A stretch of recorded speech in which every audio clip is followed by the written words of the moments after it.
Clinton, and I'm glad to see your health is improving. One of the things that disappointed me most about the original 9/11 was no one was fired. We spent trillions of dollars, but there were a lot of human errors. These are judgment errors, and the people who make judgment errors need to be replaced, fired, and no longer in a position of making these judgment calls. So we have a review board.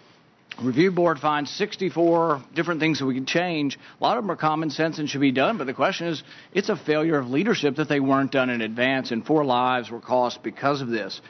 I'm glad that you're accepting responsibility.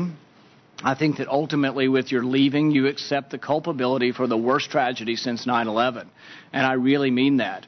Had I been president at the time, and I found that you did not read the cables from Benghazi, you did not read the cables from Ambassador Stevens, I would have relieved you of your post. I think it's inexcusable. The thing is that, we can understand that you're not reading every cable. I can understand that maybe you're not aware of the cable from the ambassador in Vienna